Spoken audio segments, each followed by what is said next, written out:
talking about Infinity War.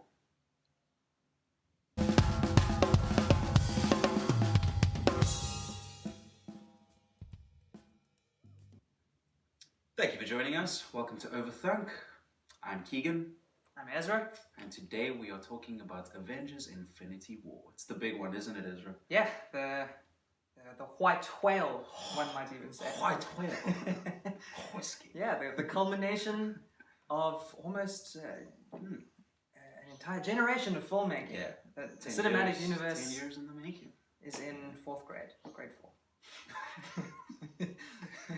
Isn't it? Is it 10 years old? Grade Yeah. 4? Well, I guess we can work with that. Cinematic universe is now an annoying, bratty kid who knows exactly how good he is. Yeah. That is what it is. Yeah. He's far too smug, isn't he? I mean, it really is the big one. We've been waiting for this for ages. We have. It has been teased for God knows how long. A while. Yeah. A while.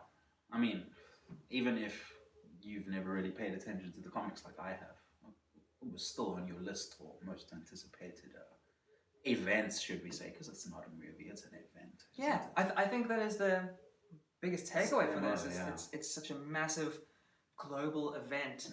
No other movie, at least while we've been alive, has really captured the world in the way that this has. And box office will be the most solid indicator of that. Exactly. I think it's already crossed $1 billion as we speak right now. Wow. Or it's about to cross $1 billion. I think it's at like 900, which is... Sure. And then it came out a week ago. opening weekend, it smashed that record. Yeah, it did. To pieces. Oof. So, yeah, I mean, the sheer scale of what's been achieved. Yeah. I think the amount of people. I don't know if anyone saw the poster for this film. Yeah. But it looks like the crowd at Trump's inauguration, like massive, but not as big as you think. There's a lot of people on it. There's a lot of people involved in this film. Yeah. And on screen, off screen, everything. Yeah. And it must be said, Marvel has made a lot of masterful moves in order to get to this position, grabbing every demographic with their different movie types. Yeah. With your Guardians of the Galaxies and your Thor Ragnaroks for the humor. You've got your Captain America movies. More serious, gritty stuff. Yeah, which especially in the Winter Soldier and Civil War got very deep into the kind of smart storytelling, the making you think sort of movie, which, I mean, before the last 10 years, no one thought would ever come from a superhero film. Definitely not. Film critics, especially the Academy, and most people probably wouldn't have said so. Myself included, having grown up on the X-Men and Spider-Man films, I just thought that kind of hokey, fun film was all I was going to get. Not that I hated them, I enjoyed those movies when I watched them. Yeah, X-Men was a bit grittier, should we say, than Spider-Man. So probably. Sort of a contrast between the two. But they really changed the game, bringing in Black Panther just before this, which was genius. Yeah, absolute genius. To make Black Panther a key part of the marketing for this is 100%. Yeah, it's genius. Outside of the important work that they did with that movie in terms of, representation for superheroes, representation just for acting in general, location too, having a genuine African language, all sorts of things that just have been sort of missing from film in general, and then bringing in those viewers in for this film as well. Really great. I have no doubt that this movie is going to do amazingly. We'll see if it does go the distance and gets the box office record. Yeah, overall. Or maybe not Avatar, but it'll definitely cross the $2 billion mark. Definitely. So definitely there. We'll see if it can beat Avatar or not. Yeah. The question is, which is what we're going to delve into today, how good was the film really? Quick summary. What were your thoughts? Yeah. So I mean, just off the top, I just think that the fact that they were able to pull this off is just worthy of praise in itself. I was skeptical about this. You were? More so than any of us? More so than any of us, yeah. Any of you. But it just shouldn't be possible. Having this many main characters involved in the same movie and have it function in any coherent sort of way is an achievement in itself. And for that alone, this movie deserves most of the praise it's getting. Yeah. 100%. Yeah, so that's my summary off the top. Yeah, I think I'm in agreement with you. Yeah. I probably wasn't as worried as you were, but I Yeah. also had my reservations in terms of the scope and scale of this film. There's a lot going on, even before we had seen it. Yeah. Just from trailers and the build-up of the cinematic universe and all the different films that were created in order to tie into this. Yeah. It's really big. There's a lot of moving parts, and it's easily could have sunk the ship. Yeah. I think it was pulled off with aplomb. Yeah. I was thoroughly impressed by what they had done. I still think, whether you think it's a good movie or not, whether you enjoyed it or not, I don't think many people who saw it didn't enjoy it. No. Whether criticisms aside, I think that it is a step forward for film. It's a step forward for the superhero genre, and I think overall I did enjoy it. Okay. And that's kind of my top line thoughts. Top line thoughts, yeah. I mean, we've got a few gripes, which we will get into. But off the top, if you're looking for a simple, should I see this movie or not? I mean, the answer is very, very clear. Like, Yes. What are you doing here, bro? Go watch the freaking movie. Having said that, I think the biggest problem with the film is that if you're not invested in the Marvel Cinematic Universe, a lot of the movie's plot and characters and pretty much everything won't really make sense to you, and you won't enjoy it. Having said that, that's not who we're talking to. Yes, but even then, even someone who hasn't seen, who's seen like, patches and patches of this, patches and patches. That sounded dumb. Even someone who's seen very few of the 18 MCU films, I think you will still find something to love here. Sure. Yeah. If superhero movies are something that you enjoy, then it doesn't matter really what your level of investment is, you'll enjoy it. Yeah. I think more people who are fans of movies in general, but who aren't necessarily Marvel fans, if you don't know the backstory and have seen some of the movies, there might be a few gaps that you might be a little bit annoyed by. And a lot of the emotional beats went. Exactly. Yeah. There might be some, in your opinion, weak characterization, which probably came through in previous films. Yeah. But we'll get into that. Needless to say, no, never mind. We'll do the spoiler warning after the technicals. Oh, we're going to do it now. We should do I that. don't know. Yeah. Needless to say, no. We can't really talk about this movie without getting into some pretty specific plot details, some of the story beats. A lot of what we need to say in order to articulate our opinion is going to be rooted in the events of the film, more so than most films. So there is a spoiler warning over here. If you do not want this movie spoiled for you, if you have not seen it, this is not the review for you. No. Please go and watch the film. I highly recommend watching it without having anything spoiled for you. If you're looking for surprise and delight, it is for you. So to that end, please don't watch this if you haven't seen the movie. We're thankful that you're here, but please. Yes, watch the movie, keep this tab open, and come back. Yeah. And watch us there. Finish the video. Yeah. Right. Awesome. We get into the technical stuff. Yes, it's technical time. It is technical time. Let's get technical. Oof. I don't know which one of those I'm going to use, but I'll probably do like text. Yeah, maybe neither. Oh, jeez. So on the technical side, from the filmmaking point of view, what did you think of this one? Well, I mean, there's so much here. There is so much to speak of in terms of the technical side, in terms of action, in terms of spectacle, in terms of visuals. I think a good starting point here would be the numerous battles we get throughout the movie. I think some of them are exceptional. Some of them don't quite hit the heights I want them to. I'm speaking of the Titan battle is out of this world brilliant. Like literally, glorious. Oh my goodness, that is exceptional. It's probably glorious. I mean, we saw it a week ago, and I'm pretty confident in the fact that that's the best MCU battle we've had. It's exceptional. I don't think anyone could really substantiate an argument against that.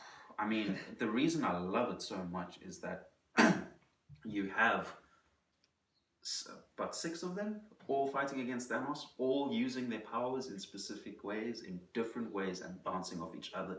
You get sequences where Star-Lord is being zapped out with a portal from the battle and coming through in a different way, and there's just all sorts of interplay going on there. And I think it's spectacular start to finish. It's brilliant. On the other hand, we have the Wakanda battle, which I think should be so much better than it is. We spoke about this. We spoke about the fact that battles of that scale haven't been executed close to the level that the Helm's Deep, battle which has. is the It's large the scale pinnacle battle for cinematic battles. Yeah, and I just think that all the pieces are there for them to make that on the level of Helm's Deep, but it just isn't quite there. I feel like the battle is broken up into little micro battles where all of our heroes are sort of isolated. There's very little interplay between them. I do like the moment with Rocket and the Winter Soldier, where that's the thing I want more of in that sort of battle. I just feel like the enemies also went, just sort of bleh. Just CGI goons. Yeah, I didn't care much for them. But yeah, that's where I'm at with the battles, really. I don't know what you feel. Yeah, I think from a visual perspective, I think the battles were mostly handled well. I didn't have any complaints outside of the Battle of Wakanda. I thought everything else was done quite well. Even your smaller scale fights, the opening scene, pretty cool. Yeah. Very much an insulated fight, but I love that. I thought the visuals in the Edinburgh set piece with Vision and Scarlet Witch, really nice. It's very much a setting we haven't seen much of in the MCU. We have a lot of fights that look like they happen in New York, even when they're not across the MCU. You just get the feeling that it's the same street in the same city a lot. And so you like the location? Yeah, I liked whether it was Edinburgh or not.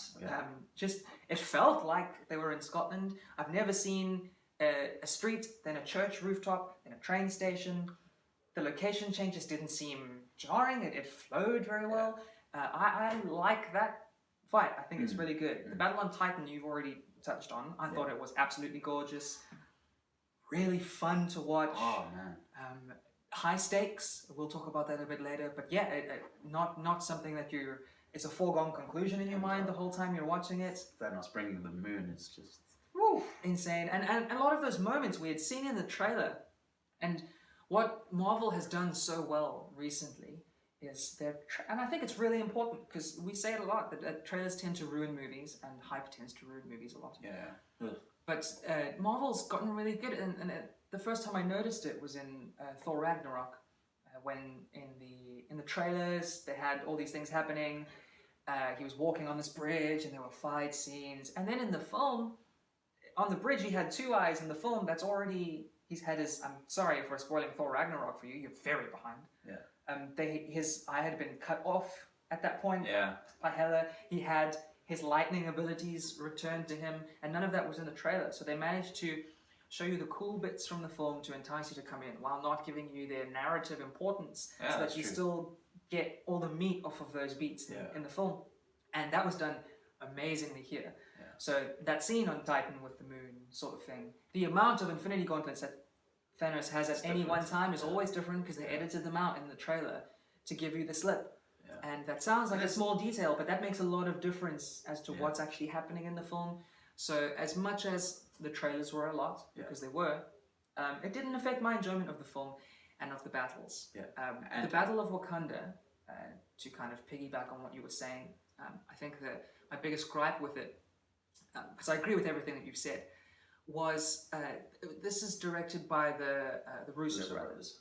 And what I've come to expect from them, having seen Winter Soldier and Civil War, with these amazing, tightly choreographed fight scenes, that not only are a visual spectacle, they're fun to watch.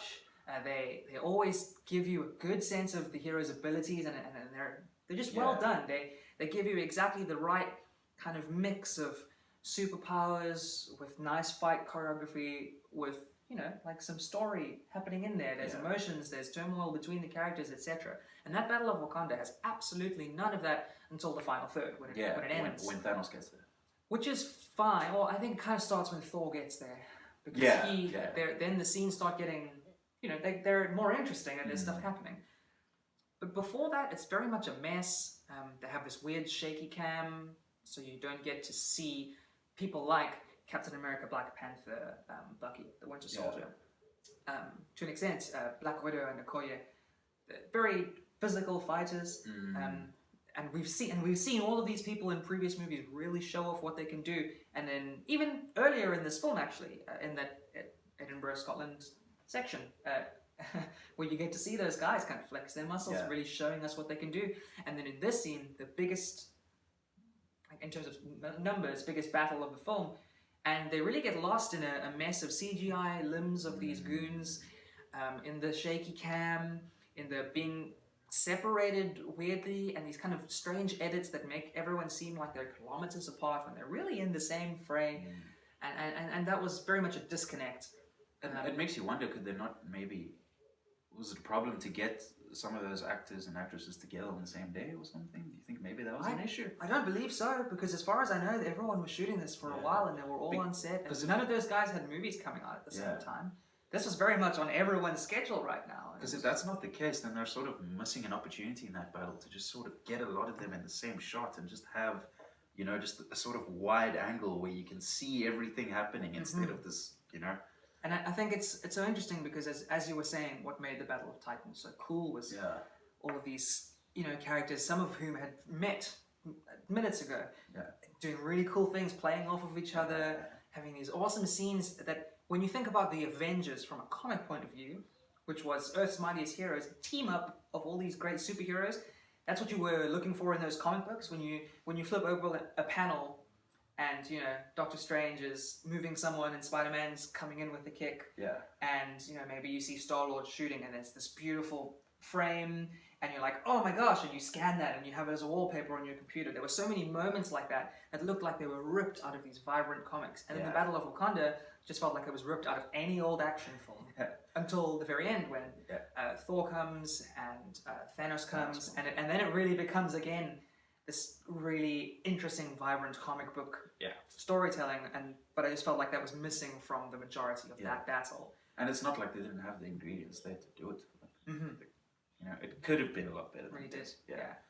I think just to get even more technical, let's talk about visuals. I think what they did color really well in this film. There was, if you're on this video, then you're on YouTube and you're flicking through Marvel videos. So I'm sure you know that most people had a problem with the colors in the earlier Marvel films, the kind of grayish tone. Even Civil War kind of fell into that. Where the airport it battle... suits Civil War though, I think. Don't you think? To an extent. I think it suits Civil War as a film. Okay. And if the Russos want to go for that darker, gritty kind of look for that, that was fine. It definitely suits Winter Soldier. And even then, I think Winter Soldier's different because we had a lot of, say, Captain America not in costume. We had a lot of, Bucky's all black, one silver arm. There's a monochrome, a lot of black cars, a lot of cityscapes. That movie is rooted in that. Civil War, on the other hand, they brought in all these great characters, and when you have, Vision, Spider-Man, Captain America, Ant-Man, all on the same screen, and in certain moments it's only really the face of the character that differentiates them, I don't think that's a good treatment for that sort of thing. But I think this movie, leading on from things like Guardians of the Galaxy and Thor Ragnarok, really gets the color right. Yeah. So recognizable, these characters that we've come to love over, the cinematic universe, the different locations, yeah, the lighting. It brings a lot of the color palettes of all those different films together. Exactly, yeah. And pretty, cohesive way as well. Mm-hmm. And what was interesting for me was we're very used to seeing the Guardians of the Galaxy in space or on a spaceship, in, even outer space, different planets, but it didn't feel out of place to have Spider-Man, Iron Man, Doctor Strange popped into those, fit 100%. Yeah. When they got into the galaxy, came down to Earth, which is environments that we've never seen them on before because they very much have these They wouldn't weird, come down to wacky. Rocket and Groot did. Okay. Yeah. And two of some of the weirdest, kind of most out there characters that don't really fit into your normal superhero mold, and that didn't feel out of place either. It just felt great, and from a visual point of view, I think they really drew you in and gave you exactly what you were looking for, and they've really started to hit the kind of comic book goodness that we've been wanting from cinematic movies all the time. And the reason I'm talking about the MCU as a whole is because this movie is very much a culmination of the MCU. Like we said in the beginning, we don't think of this as a movie. It's very much an event, because it is the coming together of so many different things. And, it is. And that's why you have to think of this while also considering all the other films. Which is one of the faults. Yeah, if you look at it big picture. Yeah. And yeah, so from a visuals and cinematography point of view, I thought that was pretty cool. Okay. Yeah. One thing I want to talk about in terms of technical stuff, I guess, is just the way that they sort of capture Thanos's essence, like his vibe. I don't want to say vibe. That sounds so like beachfront. You'll cut that. They really capture his aura. I feel like whenever there's something about the mood they create, whenever Thanos is on screen, you just feel that this isn't like another villain that you've come across in the MCU before.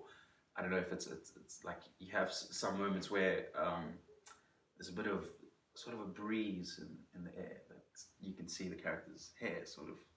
Tony even references that at one point. I know that's not Thanos, that's his henchman, but still.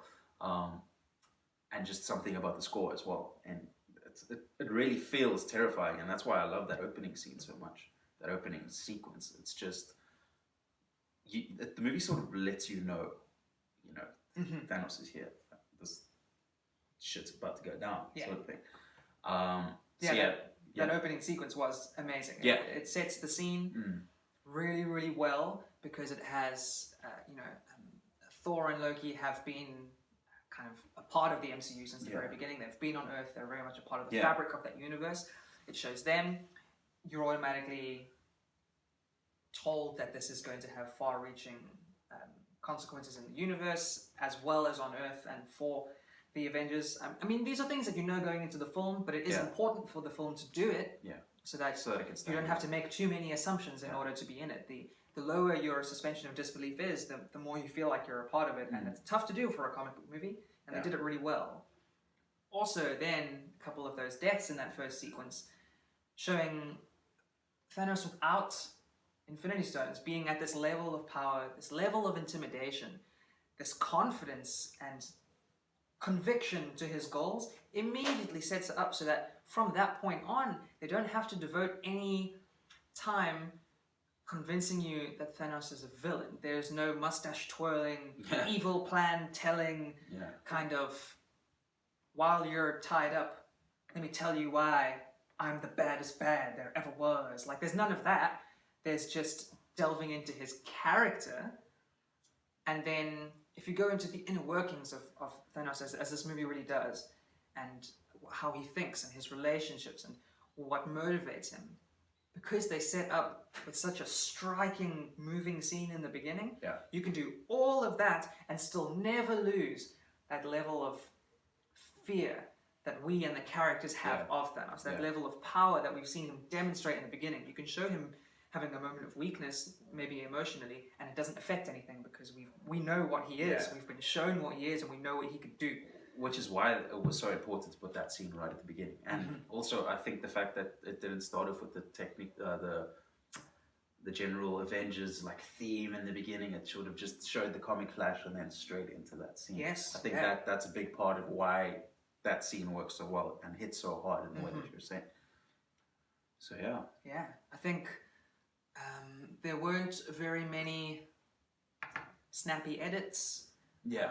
That we had almost a Star Wars feel to some of the edits when it goes from location to location. It does, yeah. The only thing that was missing was the kind of PowerPoint transitions that George Lucas loves so much with the slide into the next frame, but they almost had that. But I think part of the reason why that is because, like we said, this movie takes place in so many different places, and they have to almost always have some sort of establishing shot in order to give you some sense of location. They have the text on the bottom, which wasn't garish at all. I didn't hate it. I think it was necessary. One of the, I think, more pressing issues for this film, because it being like a season finale for Marvel isn't a problem for me because I'm invested in these films. But I did find myself getting a bit of whiplash, wondering, okay, wait, where are we now? And because they definitely, now they're on Vormir, and Vormir comes up at the bottom of the screen. Then now they're on Nowhere, Nowhere comes up at the bottom of the screen. However, then when they start switching from Nidavellir to Vormir to Nowhere, now we're on Earth, you know the characters, so you're already there with them, but then sometimes you just go like, and now we're okay, cool. And that happened a few too many times. To be fair, on that note, I thought I would get a lot more of those moments in this film than I did. I think it works a lot more coherently than I expected it to. Oh yeah. Yeah.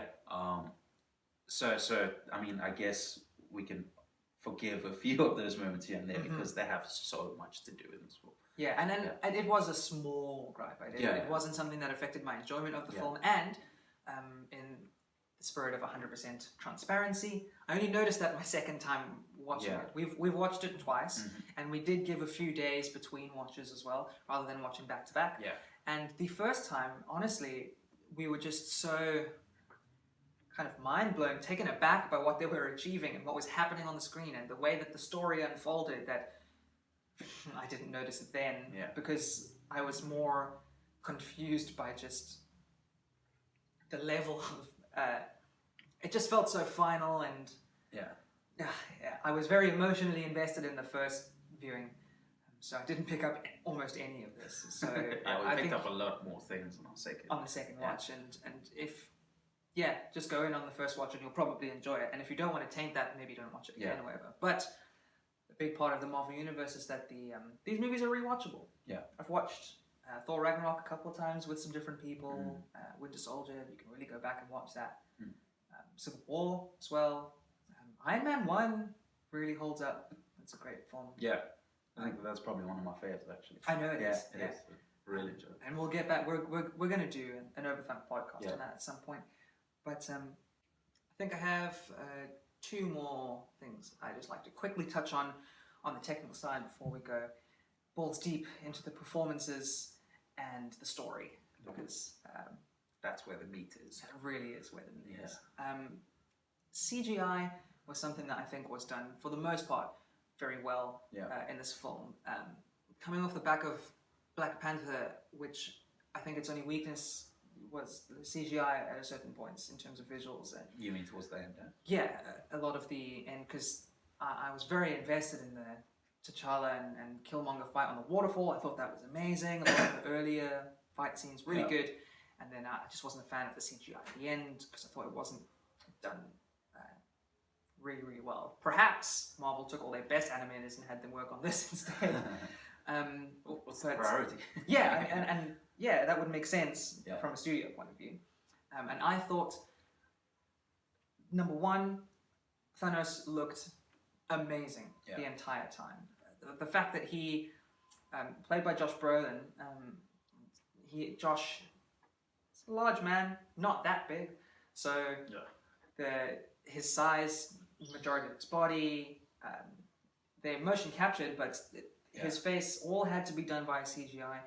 And never once in the film did he look like a CGI villain. He didn't give me any of the usual problems that we have with our CGI big bads that we've had over the last couple of years. The mocap works really well. I think it captures expression better than most that I've seen in terms of this sort of thing. And especially that Thanos doesn't have a normal shaped face as well, and I never felt like I was having to look really deep to try and find out what this character was thinking. It was clearly evident for me. So on that note, absolutely nothing wrong. And in general, good CGI is something that you don't notice.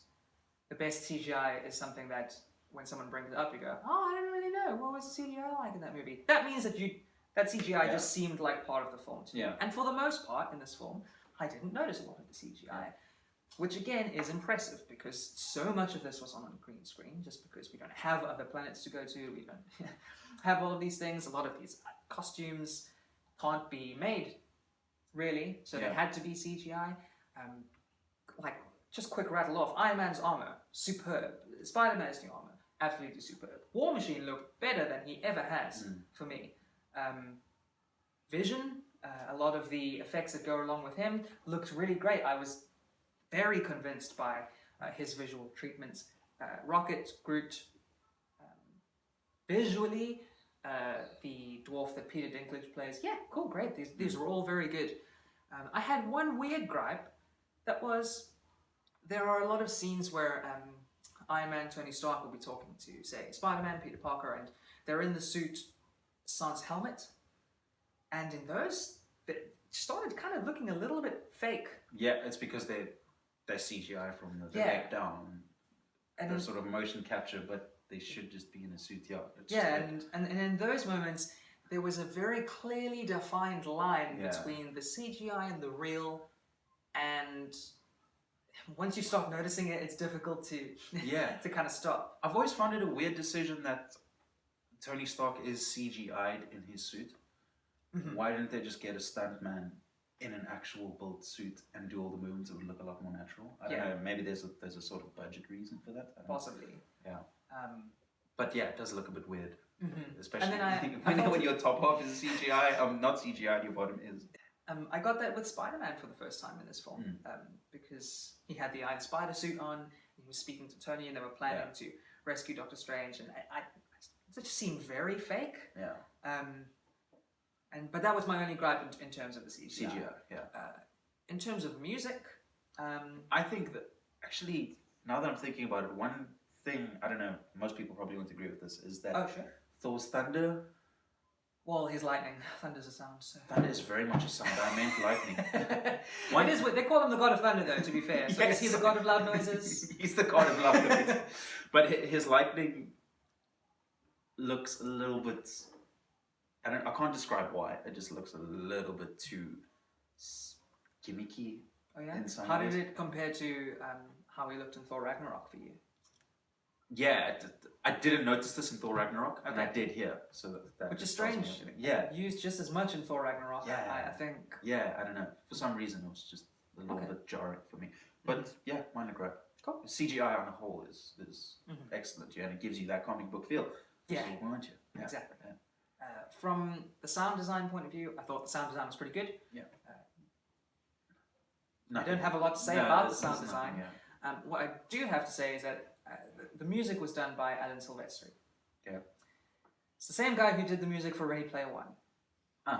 Which is so ironic because I absolutely hated that film's music. And I mean, we did touch on this when we reviewed Ready Player One and said that it was strange because he has so many good movies under his belt. Why was that so bad? And I think he did a really good job. He's only got one song to work with here, really. It's just the Rubber Band Man. Well, no, he did the score. Did he do the score? Yeah, he did the score. Okay. Yeah, and the general theme for this obviously being derived from the Avengers theme that we've come to know. I think basically this was like a greatest hits moment for him, except he had to compose all of these pieces to very much meld and flow, and I think he did a very good job. The Avengers theme, the Captain America theme that comes up as a great musical cue as Cap's intro into the film. The Black Panther theme. The Black Panther theme, when the Ludwig Göransson's Wakanda theme pops up, you feel things. Yeah, that's really great. That's the most triumphant score moment or soundtrack moment of this movie. Most definitely. Yeah. And you can hear it coming, like the scene before, towards the end of it. The tail end of it. Yeah, you can sort of just hear they a little have bit. those, like, I don't know if it's xylophones, but that. Yeah. It's so great. And that's going to become a staple for me. As long as Black Panther's in these films, that's going to be great. But on the whole, I think that it still falls into the unfortunate Marvel trap of having just passable music. Yeah, there's...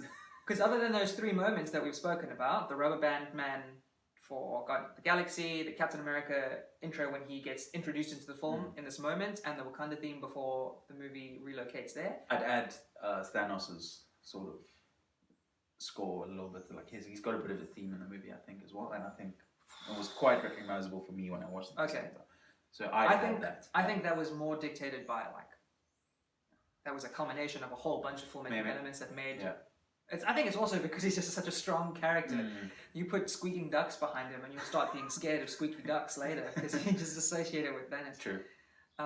And another really great musical moment was at the close of the film. Thanos looking out across this field and this beautiful string arrangement that was really cool, really great way to end. My biggest gripe with the music, even though I think it is possible, is they don't really do this that often. They did a lot of the like violin realization moments, which annoy the crap out of me because subtlety, as much as it's not a superhero thing, I love seeing it or not seeing it.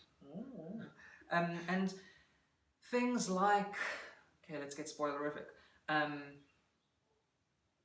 Oh, it's fine. Thanos doesn't have the Soul Stone. Cut to Gamora.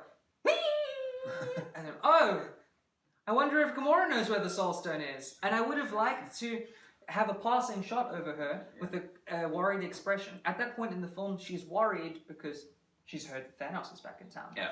No one would think that she knew where the Soul Stone was. Let that be a reveal when it becomes a reveal later. And they do that a lot. And I think it's really funny because they have such a strong group of actors. And we'll talk about the performances in just a moment. Yeah.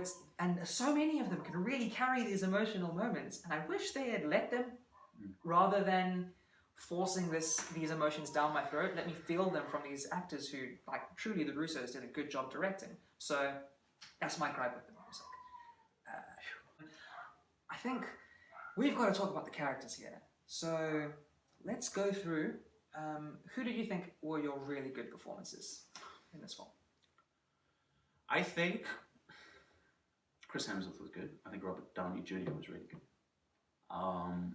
Josh Brolin was excellent. And the rest don't stand out for me. Oh, wow. Okay. Yeah, I don't think there's anyone else that stands out. Well, villain side? Yeah, I thought Ebony Moore. Ebony Moore, played by Tom Lawler. Yeah. I thought he was great too. Yeah. And that's pretty much where the list ends for me. I think everyone else doesn't get enough to do to warrant a great performance for me, personally.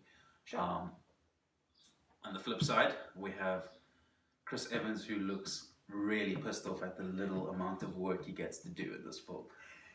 He looks like he's over Marvel movies completely. And it shows, man. Like, yeah, we were both talking about this both times that we watched both the times film. we watched it. It's something we noticed immediately in the first film, and it's something that, like, having realized it in the first watch, our second watch, we were like, this scene, every single scene, he just doesn't look like he's stoked to be there. Obviously, you can argue that, you know, the circumstances they're in, you know, he has to sort of be brooding and whatever, but that's not, he just doesn't show enough passion at certain moments in the movie. So yeah, he's a negative on that side, and I don't even think it's really his fault, to be fair. I mean, Cap did sort of get the short. Yeah. But to be fair, they filmed this movie and Avengers 4 at the same time. Yeah. So to take this performance and say maybe he was annoyed at the amount of lines is a bit wrong, because he also would have had whatever lines he's going to have in Avengers 4. And from what we see at the end of the film, in terms of who's left after the snap, it seems that he will have a large role to play. But that's why we're talking about this as... Yeah. We can only grade what we've seen up to this point. And these movies should be able to stand alone. In terms True, you're right. And then I know you had a problem with Peter Dinklage. He didn't annoy me as much. Like, to me, it was just like an exaggerated accent of what he does in Game of Thrones, sort of thing, and it didn't really bother me that much. That whole plot, that's a different story, which we'll get into. But yeah, other than that, no performance really worth noting for me. Cool. Yeah, I might be forgetting one. Maybe you'll... Maybe I'll bring it up and you'll agree. Yeah. For me, strong performance. Robert Downey Jr.'s Iron Man. Tom Holland. Oh, Tom Holland. Holland. I had to. Sorry. Yeah. Okay. Can I go? Is it my turn? Yeah. Robert Downey Jr. as Iron Man, I thought was unbelievable. Yeah.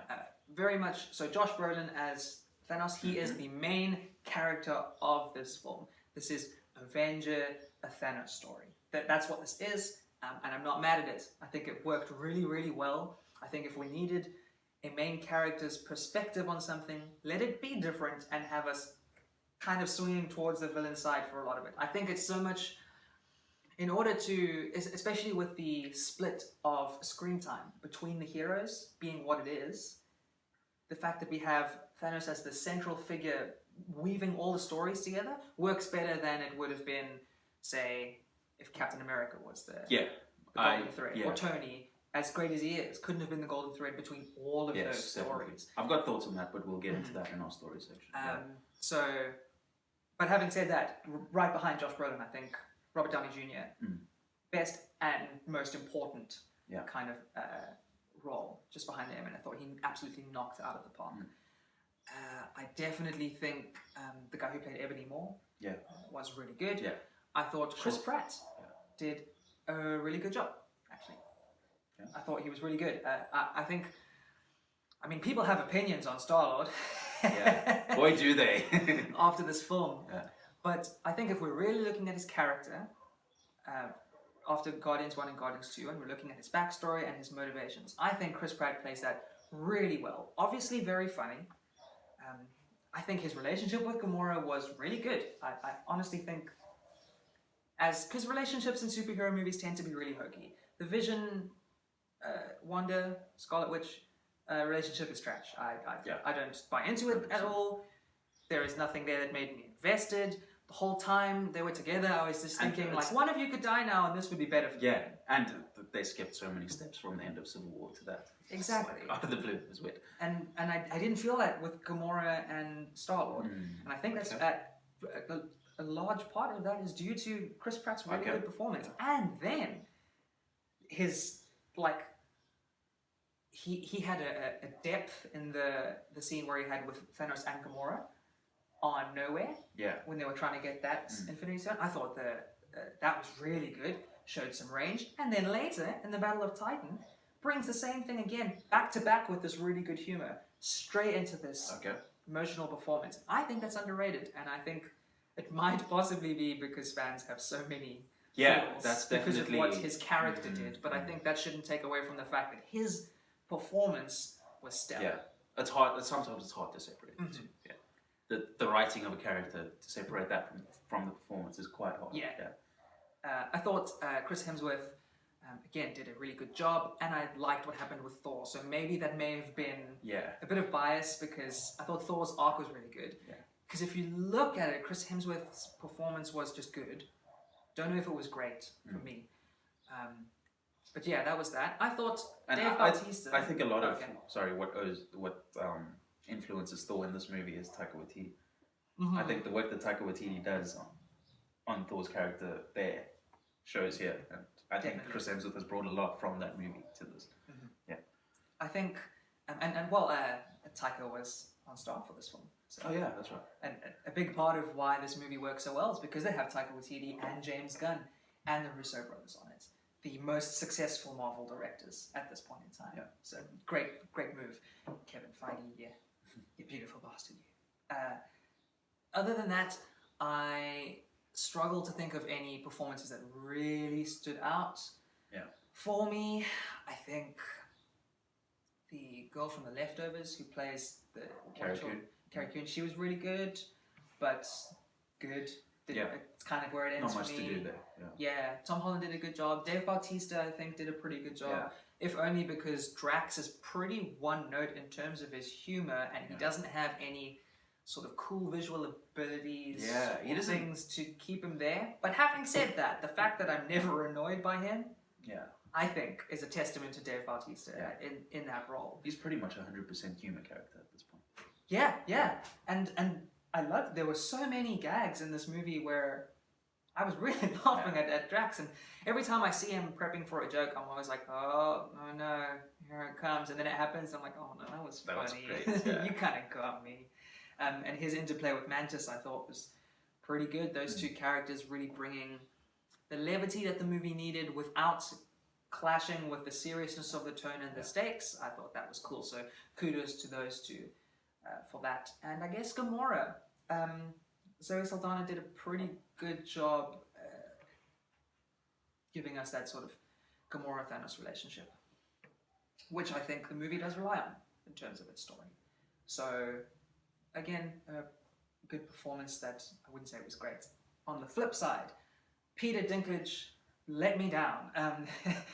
I didn't hate his lines, and I didn't hate his look or anything like that, but the accent might have been a small thing to you. It was horrible for me. It just sounded so put on, and because it was Peter Dinklage, it was worse for me. Just knowing how well he plays in Game of Thrones, coming off that great performance in Three Billboards. I know he can do different voices. Yeah. I don't think it needed to be 5-year-old pretending to be Gimli. It could have been something else, and it kind of drew me out of that scene. So I was kind of just TikTok, when is the scene going to end? When it should have been a moment of growth for Thor and a moment of growth for Groot. Not really for Rocket, but there is something that could have happened in that scene for me, which really didn't, even the first time I watched it, because I was quite annoyed by Peter Dinklage's character. Benedict Cumberbatch as Doctor Strange, I'm still not a fan. I don't really buy into it. Just his characterization, his interplay with Robert Downey Jr. as Tony Stark, I thought was pretty good. And just what they did with Doctor Strange in this movie in terms of his power set and his role in the story and visuals was absolutely stunning, but I wasn't enthralled by his performance. Other than that, everyone kind of let him. Yeah. And again, that's going to feed into our next category here, because a lot of them really don't have much to work with. I can't really blame, here's a good example here. Chadwick Boseman? Yes, Chadwick Boseman, that's a perfect example. I can't really blame him for putting in a very, generic performance if his character doesn't have much to do, man. Yeah. A lot of them are relegated to busy work. And and I mean, in Chadwick's case, probably 12 lines, 3 of them are one words that he shouts to the army. Yeah. It's unfortunate. Get this man a shield, that type of thing. Yeah. But those are great, speech bubble in a comic book payoff lines that work really great in trailers, and it gets butts in seats, so it's what you need for your movie. And Wakanda, as much as we don't particularly like the Battle of Wakanda, it's the perfect setting for that battle. It really, finding an open space for that battle would have felt forced anywhere else. Yeah. So establishing Wakanda and establishing this really wide open field going up to the barrier, it's perfect. That felt super organic for me. Yeah, and not only that, I think having the battle there sets up a sort of more emotional type of thing, because we were just introduced to this beautiful place in Black Panther, and now we're seeing it getting totally destroyed. Yeah. So Chadwick Boseman probably didn't get enough character growth, and again, I think we feel it more with the characters who've had fewer movies. So Black Panther having had a role in Civil War and then one movie, then not having a lot to do in the film felt weird, because you kind of we're in that phase where we can't get enough Black Panther. We want more Black Panther because we don't have this really deep mythos for the character. Captain America, while he didn't have much to do in this film, and we said it kind of felt like he phoned in his lines, we've seen so much Cap that when he does, one thing, it's fine. We know your entire journey. It feels like your journey is coming to an end, so I'm not mad at the fact that you didn't have a lot of screen time. Yeah.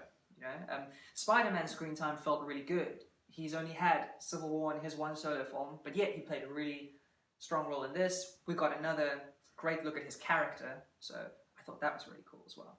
Yeah. And what about the story?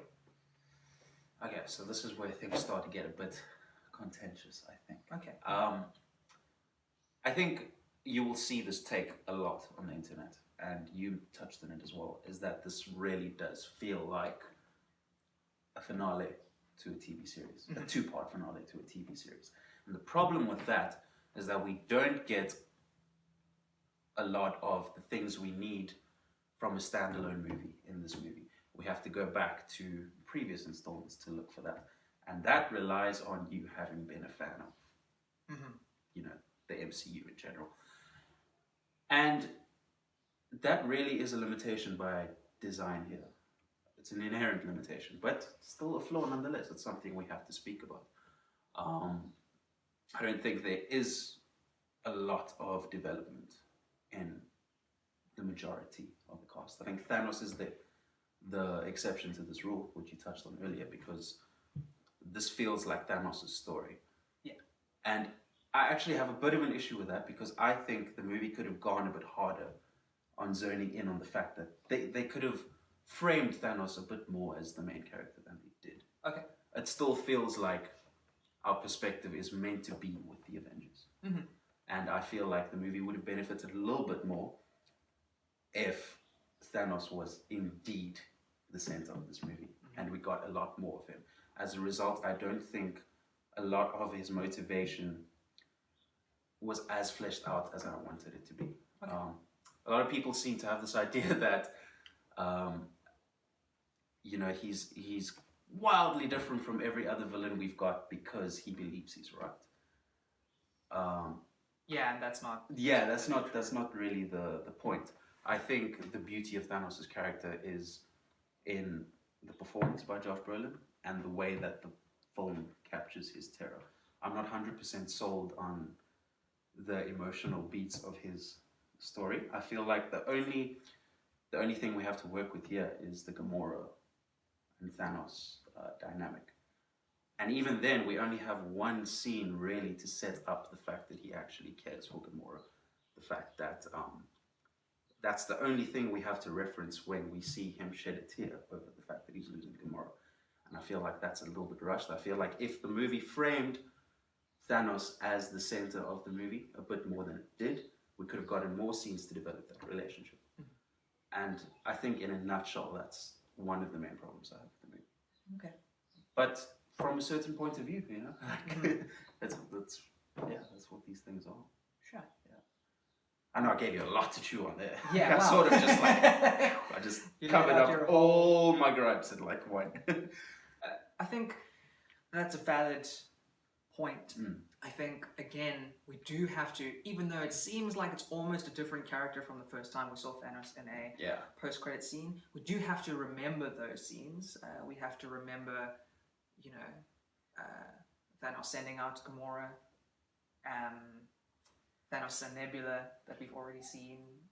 We have to remember all the things that Gamora had spoken about and all the references, especially in the Guardians movies, which I think set up Thanos pretty hard. And I think as much as I agree that I would have loved Thanos to have more of a central role and almost be the protagonist of the film, yeah, as great as that is, we would have never got that in a big studio film. Unfortunately, that's just one of those things. What we're wanting is one of our great, you know, deep intellectual Blade Runner 2049 kind of darling films. But the difference between this film and that film is that this film has made more than that film. Like yeah, but hours.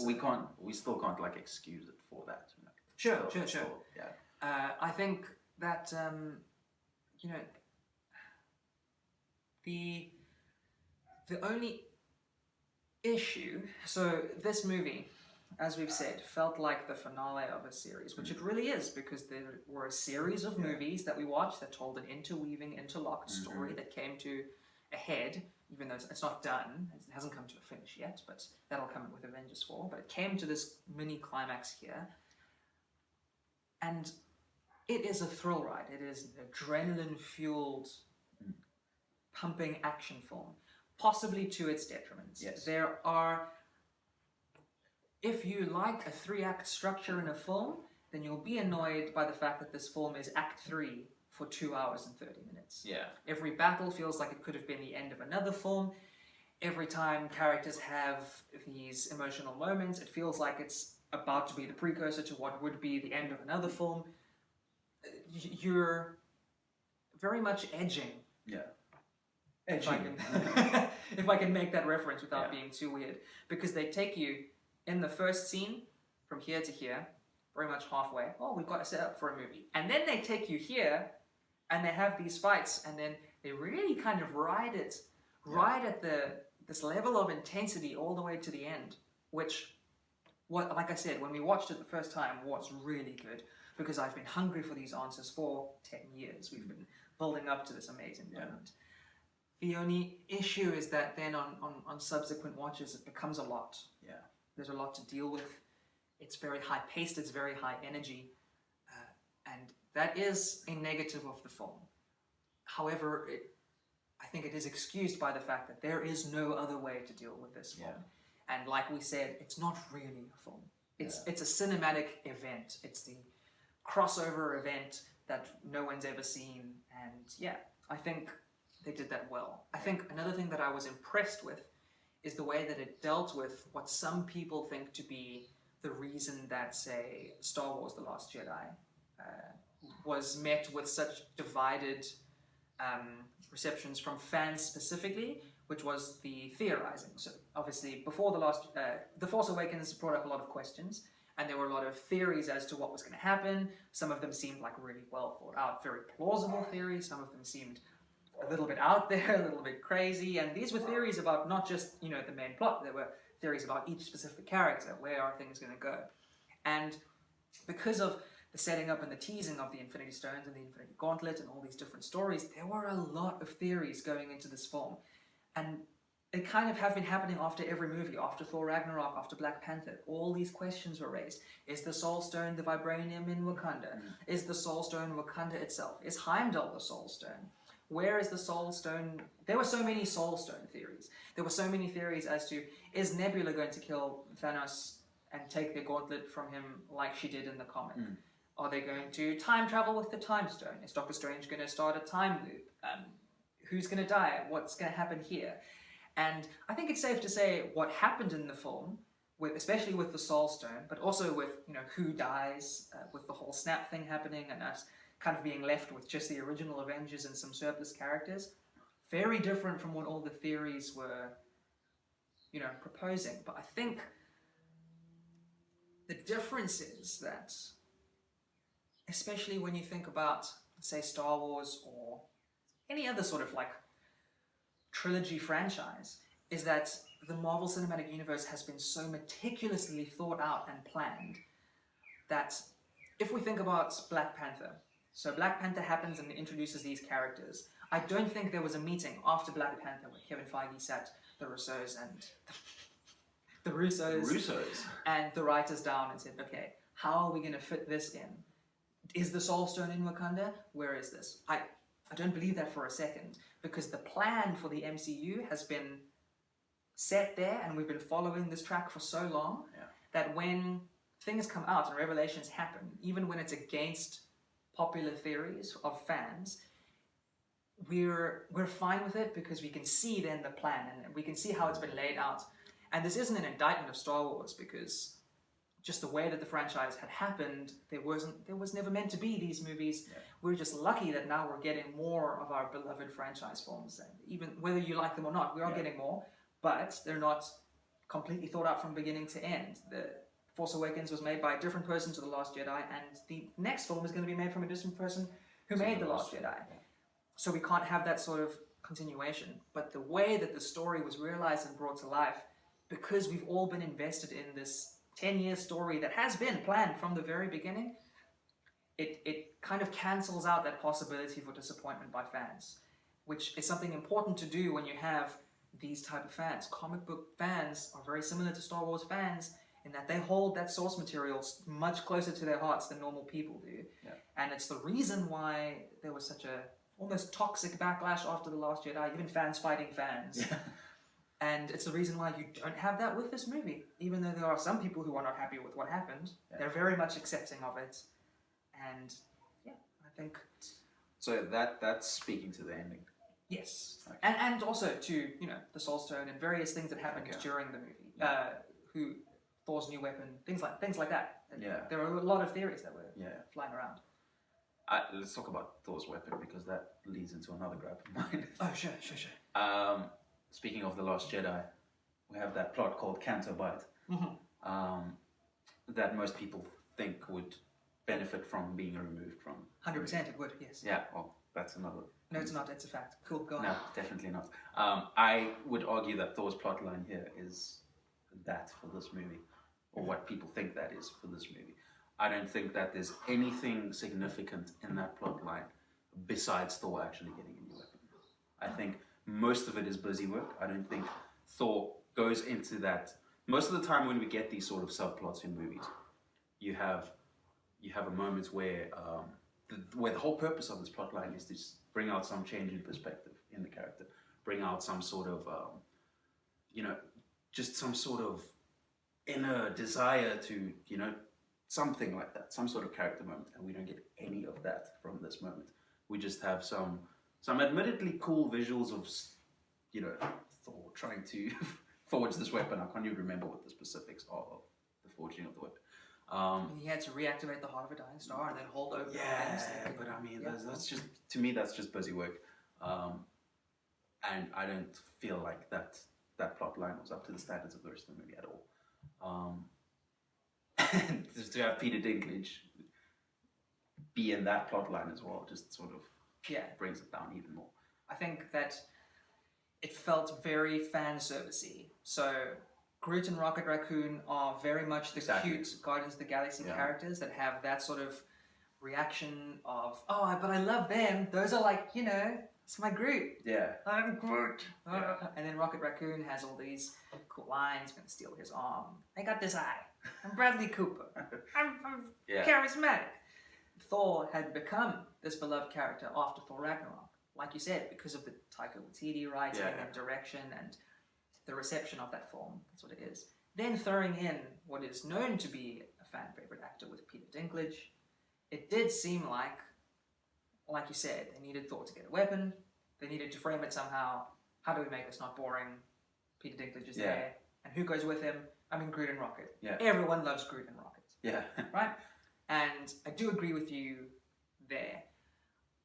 I think if you look really deep into it, there was supposed to be two things happening in that sequence. There was supposed to be a demonstration of Thor's elevation of power since Odin died.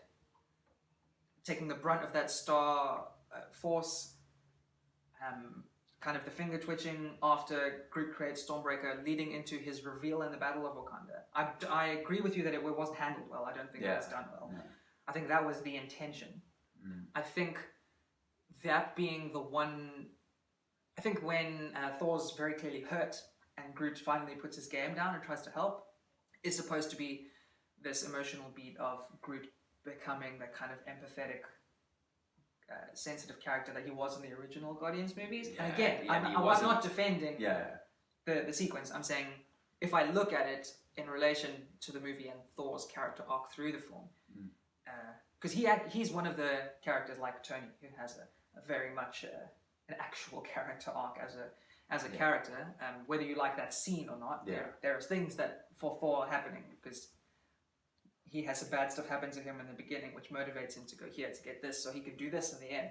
There is a 3-part Thor story in there, whether you like it or not. Yeah, but it's kind of very much what happened in Thor 1 and Thor 2 happens inside this film. But I will agree with you that it wasn't the best sequence, and probably if you took it out and had Thor off-screen create the weapon and pitch up with Groot and Rocket without that, I think it still works. And you're right. I think it does. Yeah. I can't disagree with you. It's a valid point. Yeah.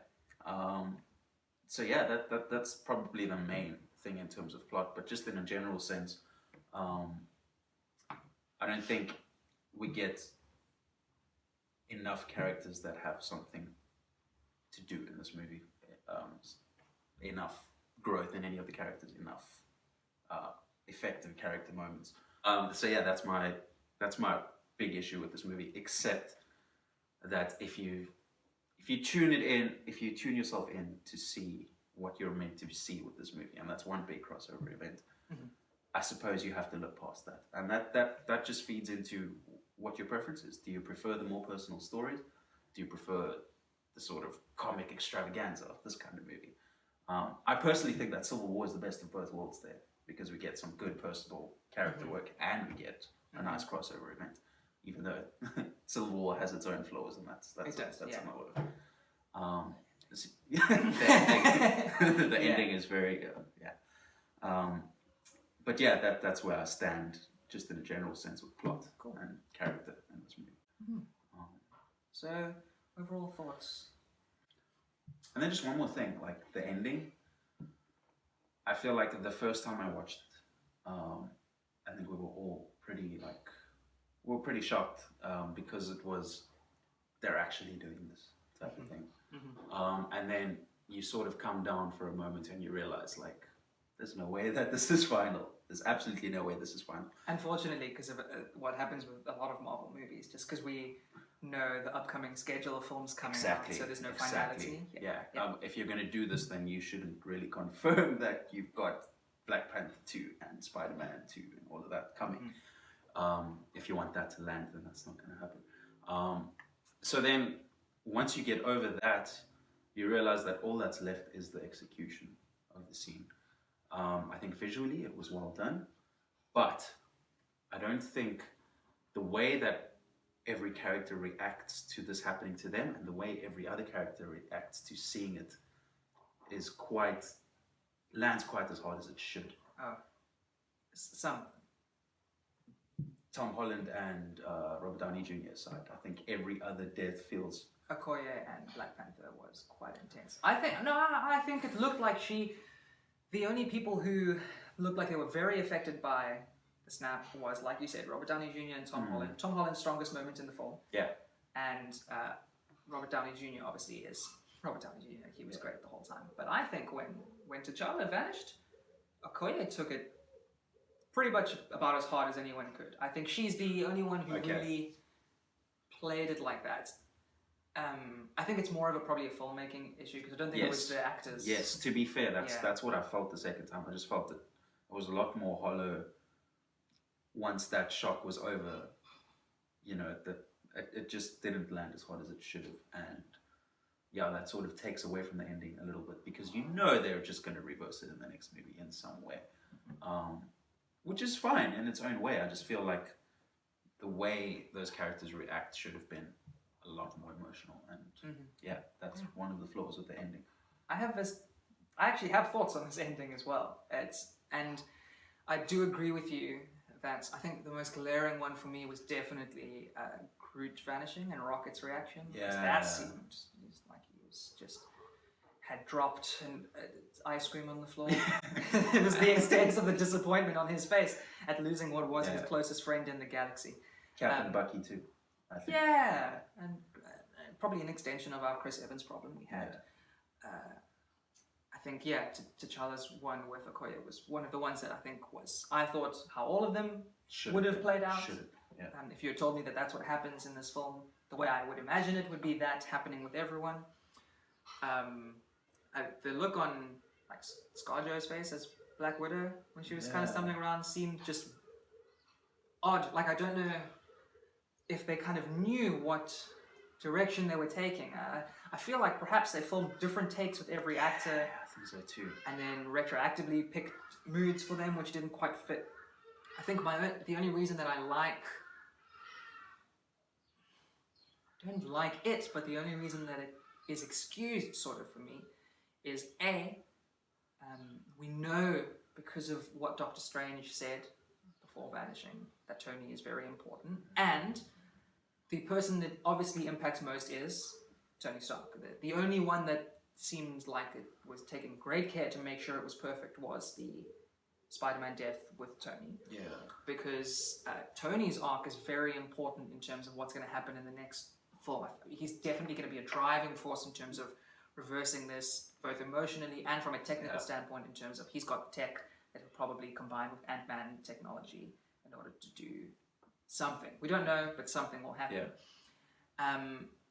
And in terms of it not holding any weight because we know that these people are definitely coming back, I think the beauty of it, and the one shot I did like from that, was in Wakanda, when it was original Avengers minus Iron Man, who's obviously still on Titan. That shot of them there, when Thanos has won, and they're all just there stunned. Obviously, Tony's having his extra emotional baggage because he's more important than them.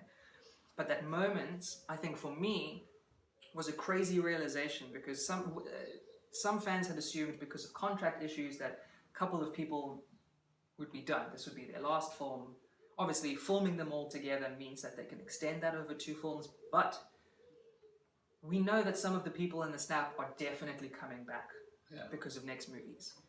However, we can be fairly certain that a lot of our favorite old Avengers are not going to make it through the next movie, and it will be permanent.